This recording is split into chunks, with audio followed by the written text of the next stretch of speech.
ಅಲ್ಲಿಂದ ನಡೆದ ಈ ಘಟನಾವಳಿ ಒಂಥರ ಯಾವುದೇ ಕಥಾನಕಗಳಿಗೆ ಕಡಿಮೆ ಇಲ್ಲ.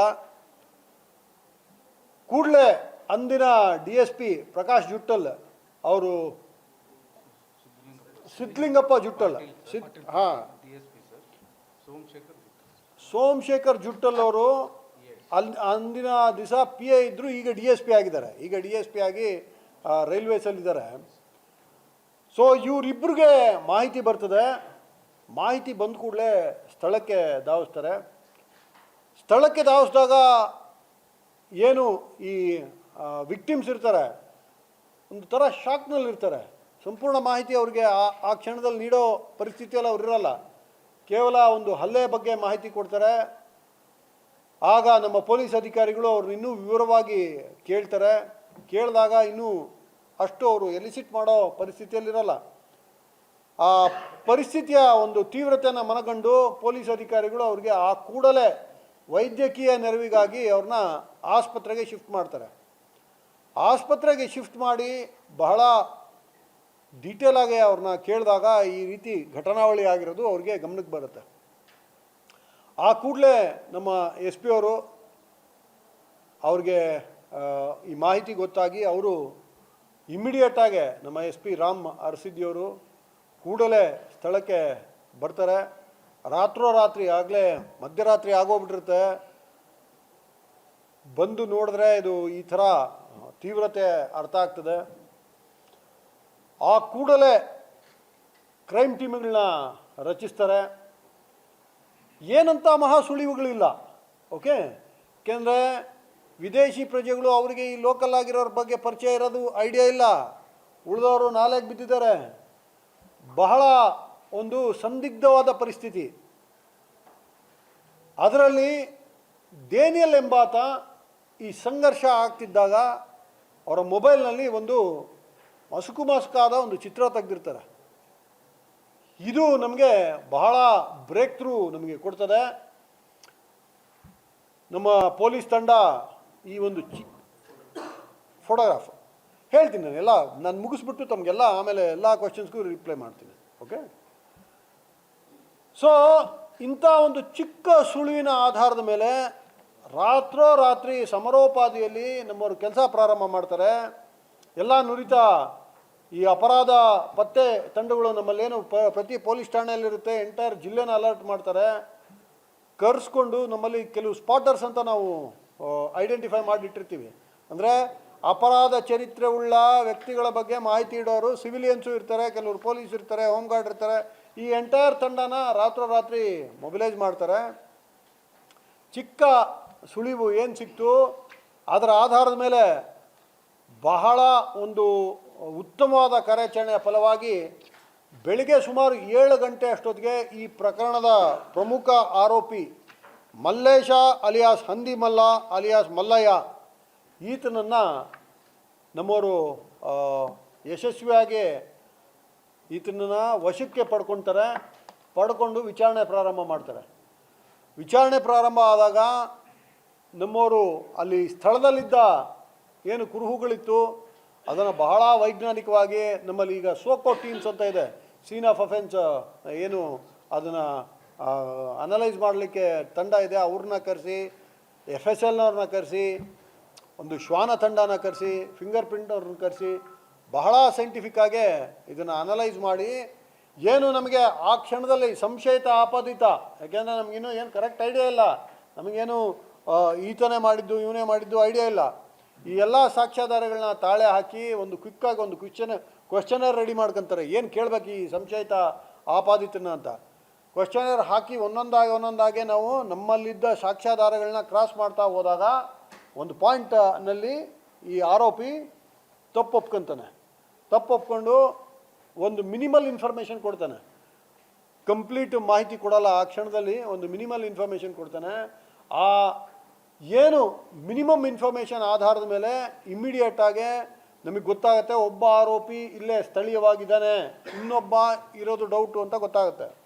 ಆ ಕೂಡಲೇ ನಮ್ಮ ಪೊಲೀಸ್ ತಂಡ, ನಮ್ಮ SP ಅವರು ವಿಶೇಷವಾಗಿ ಬಹಳ ಒಂದು ಮುಂದಾಲೋಚನೆ ವಹಿಸಿ ಏನೆಲ್ಲ ಎಸ್ಕೇಪ್ ಹೈಡೌಟ್ಗಳು ಸಾಧ್ಯ ಇದೆ ಅದಕ್ಕೆ ವಿಶೇಷವಾಗಿ ತಂಡಗಳನ್ನ ರಚಿಸಿ 5-6 ತಂಡಗಳನ್ನ ಡಿಸ್ಪ್ಯಾಚ್ ಮಾಡಿಬಿಡ್ತಾರೆ.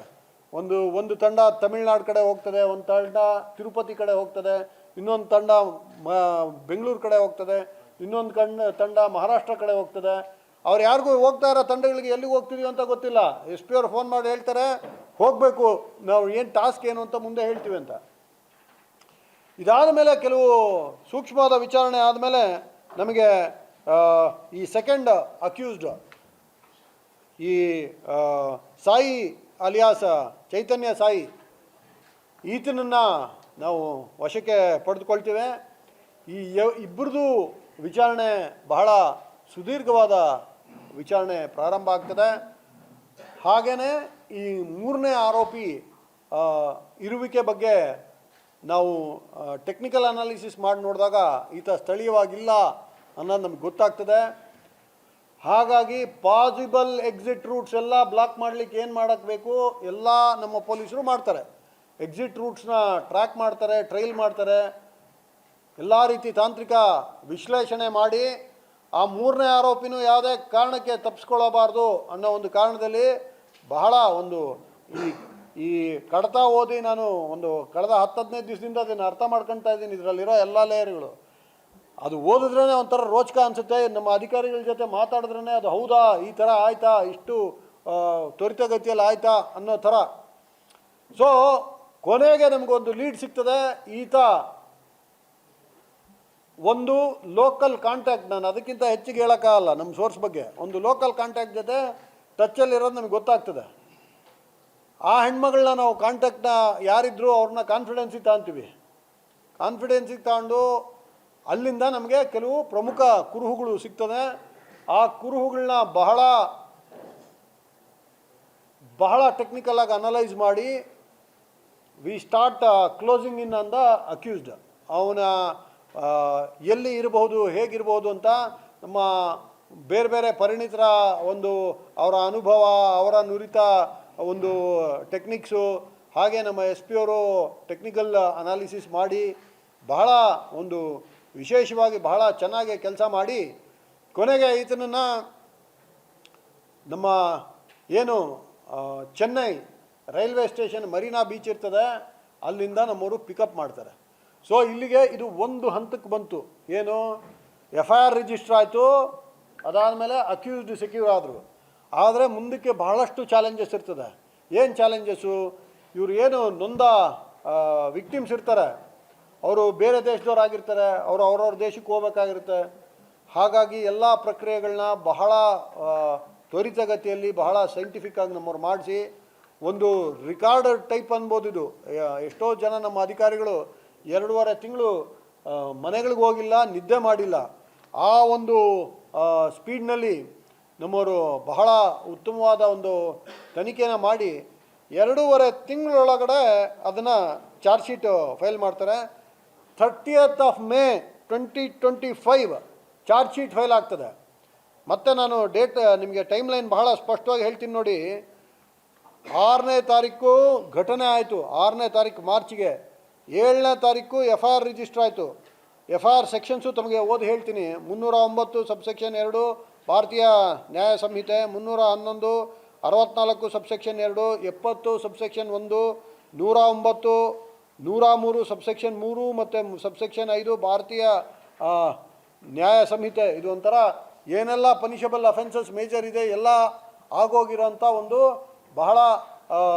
ಬಹಳ ಘೋರಾಪರಾಧ ಇದು. ಸೊ ಈ ಥರದ ಘೋರಾಪರಾಧದ ತನಿಖೆನೂ ಬಹಳ ಚಾಲೆಂಜಿಂಗ್ ಆಗಿರ್ತದೆ. ಇದನ್ನು ರೆಕಾರ್ಡ್ ಟೈಮ್ನಲ್ಲಿ 30th May 2025ಗೆ ನಮ್ಮವರು ಚಾರ್ಜ್ ಶೀಟ್ ಫೈಲ್ ಮಾಡ್ತಾರೆ. ಈ charge sheet almost 750 document produce ಮಾಡ್ತಾರೆ. 750 ಡಾಕ್ಯುಮೆಂಟ್ಸ್ ಪ್ರೊಡ್ಯೂಸ್ ಮಾಡ್ತಾರೆ. ಮೆಟೀರಿಯಲ್ ಆಬ್ಜೆಕ್ಟ್ಸ್ ಆಲ್ಮೋಸ್ಟ್ 90 ಎಕ್ಸಿಬಿಟ್ಸ್ನ ಮಾರ್ಕ್ ಮಾಡಿಸ್ತಾರೆ. ಅದಾದಮೇಲೆ ಟ್ರಯಲ್ ಸ್ಟೇಜ್ನಲ್ಲಿ ಟೋಟಲ್ ಆಗಿ 1,500 ಪುಟದ ಅಪರಾಧ ಪಟ್ಟಿ ಚಾರ್ಜ್ ಶೀಟ್ ನಾವು ಫೈಲ್ ಮಾಡ್ತೀವಿ. ಮಾನ್ಯ ನ್ಯಾಯಾಲಯ first additional district and sessions court ಮಾನ್ಯ ನ್ಯಾಯಾಲಯ ಇದ್ರದ್ದು ಕಾಗ್ನಿಸೆನ್ಸ್ ತಗೊಂಡು ಚಾರ್ಜಸ್ ಫ್ರೇಮ್ ಮಾಡಿ ಇದಕ್ಕೆ ಸತ್ರ ನ್ಯಾಯಾಲಯದ 2403/2025 ಈ ಸಂಖ್ಯೆ ಕೊಟ್ಟು ಮಾನ್ಯ ನ್ಯಾಯಾಲಯ ಟ್ರಯಲ್ ಸ್ಟಾರ್ಟ್ ಮಾಡ್ತದೆ. ಓಕೆ, ಅದಕ್ಕಿಂತ ಮುಂಚೆ ತಮಗೆ ಒಂದು ಬಹಳ ಇನ್ವೆಸ್ಟಿಗೇಷನ್ ಸ್ಟೇಜಸ್ನ ಕೆಲವು ಡೀಟೇಲ್ಸ್ನ ನಾನು ಹಂಚ್ಕೊಳ್ಳಿಕ್ಕೆ ಇಷ್ಟಪಡ್ತೇನೆ. ಇದು ಬೇಸಿಕಲಿ ನೋಡಿ ಎಷ್ಟು ಹಂತದಲ್ಲಿ ವೈಜ್ಞಾನಿಕವಾದ ತನಿಖೆ ಆಯಿತು ಅಂದರೆ, ನಮ್ಮವರು we have used DNA profiling. Okay, DNA profiling use ಮಾಡಿದ್ದೀವಿ, ಬಹಳ ಡೀಟೇಲ್ ಆದ ಮೊಬೈಲ್ ಫೊರೆನ್ಸಿಕ್ಸ್ ಯೂಸ್ ಮಾಡಿದ್ದೀವಿ, ಡಿಜಿಟಲ್ ಫೊರೆನ್ಸಿಕ್ಸ್ ಯೂಸ್ ಮಾಡಿದ್ದೀವಿ. ನಮ್ಮಲ್ಲಿ ಒಂದು ಲೊಕಾರ್ಡ್ಸ್ ಲಾ ಅಂತಿದೆ, ಅಂದರೆ ಎಕ್ಸ್ಚೇಂಜ್ ಆಫ್ ಮಟೀರಿಯಲ್ ಬಗ್ಗೆ ಒಂದು ಬಹಳ ಕ್ರಿಮಿನಾಲಜಿಯಲ್ಲಿ ಡೀಪ್ ಆಗಿರೋ ಒಂದು ಲಾ ಇದೆ. ಅದರ ಪ್ರಕಾರ ಆ ಲಾಜಿಕ್ನಲ್ಲಿ ಎಕ್ಸ್ಚೇಂಜ್ ಆಫ್ ಮೆಟೀರಿಯಲ್ ಪ್ರೂವ್ ಮಾಡಲಿಕ್ಕೂ ಬಹಳ ಬ್ಯೂಟಿಫುಲ್ ಆದ ತನಿಖೆ ಆಗಿದೆ. ಎವಿಡೆನ್ಷಿಯರಿ ಚೈನ್ನ ಬಹಳ ಸೈಂಟಿಫಿಕ್ಕಾಗಿ ಪ್ರೂವ್ ಮಾಡಲಿಕ್ಕೆ ಏನು ಬೇಕು ಅದೆಲ್ಲ ಮಾಡಿದ್ರು. 3 ಮೊಬೈಲ್ನ ಸೀಸ್ ಮಾಡಿ ಆರೋಪಿಗಳಿಂದ ಏನು ಈ ಎಕ್ಸ್ಟಾರ್ಷನ್ ಆಗಿತ್ತು ಆ ಕ್ಯಾಶು $2,860 ದುಡ್ಡುಗಳು ಇದನ್ನು ಮಾಡಿ 85 material objects which are directly incriminating which proved very very helpful during the trial ಇಷ್ಟನ್ನು ನಾವು ಸೀಸ್ ಮಾಡಿ, ಇದಾದ ಮೇಲೆ ಟ್ರಯಲ್ ಸ್ಟಾರ್ಟ್ ಆಗ್ತದೆ. ಟ್ರಯಲ್ ಸ್ಟಾರ್ಟ್ ಆದಾಗ ಮಾನ್ಯ ನ್ಯಾಯಾಲಯವು 10/7/2025 ಈ ಪ್ರಕರಣದ ವಿಚಾರಣೆ ಟ್ರಯಲ್ ಸ್ಟಾರ್ಟ್ ಮಾಡ್ತದೆ. ಬಹಳ ಕಾಂಪ್ಲೆಕ್ಸ್ ಟ್ರಯಲ್ ಇದು, ಬಹಳ ಚಾಲೆಂಜಸ್ ಇತ್ತು. ಸೊ ಇದರಲ್ಲಿ ಬಹಳ ಒಂಥರ landmark type honourable court has fast tracked, ಬಹಳ ಫಾಸ್ಟ್ ಟ್ರ್ಯಾಕ್ ಆಗಿ ಯಾವುದೇ ರೀತಿ ಎಳೆದಾಟ ಆಗದಲ್ಲೇ ಇರೋ ಥರ ಇದಕ್ಕೆ on a daily basis trial ನಡೀತದೆ. ಇನ್ನೊಂದು ಬಹಳ ವಿಶೇಷವಾದ ಅಂಶ ಅಂದರೆ ಇವರು ಫಾರಿನ್ ನ್ಯಾಷನಲ್ಸಿಂದ ಇದ್ದಿದ್ದರಿಂದ ವಿಡಿಯೋ ಕಾನ್ಫರೆನ್ಸಿಂಗ್ನಲ್ಲೇ ಮೆಜಾರಿಟಿ ಆಫ್ ದ ಕೆಲಸಗಳು ಏನು ಸಾಕ್ಷ್ಯ ನುಡಿಯೋದು ಇರ್ತದೆ ಅದಾಗ್ತದೆ.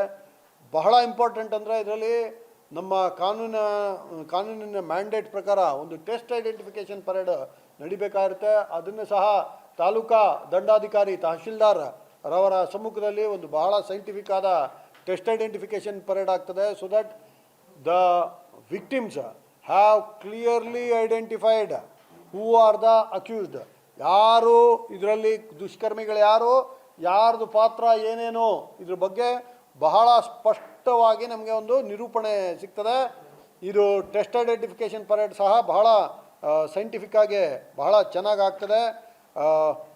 ಇಷ್ಟು ಎಲ್ಲ ಆದಮೇಲೆ ಮಾನ್ಯ ನ್ಯಾಯಾಲಯವು ಬಹಳ ಸುದೀರ್ಘವಾದ ವಿಚಾರಣೆ ಮಾಡಿ ಮಾನ್ಯ ನ್ಯಾಯಾಲಯವು 6/2/2026 ಇದರಲ್ಲಿ ಹೌದು ಇವರು ದುಷ್ಕರ್ಮಿಗಳು ಮಾಡಿರೋದು ನಿಜ, ದೇ ಆರ್ ಫೌಂಡ್ ಗಿಲ್ಟಿ ಅಂತ ಸೆಂಟೆನ್ಸ್ ಕೊಡ್ತದೆ. ಮಾನ್ಯ ನ್ಯಾಯಾಲಯವು ಮುಂದುವರೆದು ನಿನ್ನೆ ಅಂದರೆ 16 ಫೆಬ್ರವರಿ 2026 ಶಿಕ್ಷಾ ಪ್ರಮಾಣವನ್ನು ನಿನ್ನೆ ಅನೌನ್ಸ್ ಮಾಡಿದೆ ಮಾನ್ಯ ನ್ಯಾಯಾಲಯ. ಮಾನ್ಯ ನ್ಯಾಯಾಲಯದ ಆದೇಶದಂತೆ all the 3 have been convicted to death. Okay, ಬೇರೆ ಬೇರೆ ಸೆಕ್ಷನ್ಸಲ್ಲಿ ಲೈಫ್ ಇಂಪ್ರಿಸನ್ಮೆಂಟ್ ಸಹ ಇದೆ, ಬಟ್ ಮೇಜರ್ ಪೀನಲ್ ಏನು ಸೆಂಟೆನ್ಸ್ ಇದೆ ಈಸ್ ಆಲ್ ದ 3 ಅಕ್ಯೂಸ್ಡ್. ಇವರು ಎಲ್ಲ 3 ಜನ ಆರೋಪಿತರಿಗೆ ಮಾನ್ಯ ನ್ಯಾಯಾಲಯವು ಡೆತ್ ಸೆಂಟೆನ್ಸ್ನ ವಿಧಿಸಿದೆ. ಇದೊಂದು ಬಹಳ ದೊಡ್ಡ ಮೈಲ್ ಸ್ಟೋನ್ ಅಂತ ನಾನು ಭಾವಿಸ್ತೇನೆ.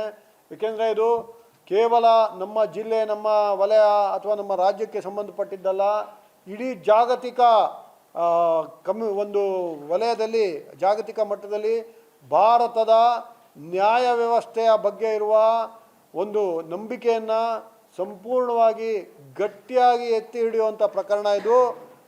ಇದು ನಮ್ಮ ಒಂದು ನ್ಯಾಯಾಂಗ ವ್ಯವಸ್ಥೆಯ ಮೇಲೆ ಸಾರ್ವಜನಿಕರಿಗಿರುವ ಒಂದು ನಂಬಿಕೆಯನ್ನು ಎತ್ತಿ ಹಿಡಿಯುವಂಥ ಪ್ರಕರಣ ಇದು.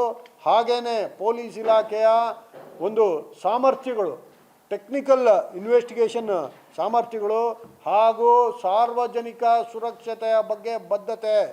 ಒಂದು ಘಟನೆ ಆಯಿತು ಆದ ಮೇಲೆ ಯಾವ ರೀತಿ ಒಂದು ಇಲಾಖೆ ಸ್ಪಂದಿಸ್ತು, ಯಾವ ರೀತಿ ಸಮರೋಪಾದಿಯಲ್ಲಿ ಕರ್ನಾಟಕ ಪೊಲೀಸ್ ಇಲಾಖೆ ಇದರಲ್ಲಿ ನಮ್ಮ DG ಆ್ಯಂಡ್ IGP ಸಲೀಂ ಸಾಹೇಬರು ಸಹ ಇದನ್ನು ಬಹಳ ಡೀಟೇಲಾಗಿ ನಾವು ವಿಮರ್ಶೆ ಮಾಡಿದಾಗ ಅವರು ಬಹಳ ಸಮಯೋಚಿತವಾದ ಡೈರೆಕ್ಷನ್ಸ್ ನಮಗೆ ಕೊಟ್ಟರು.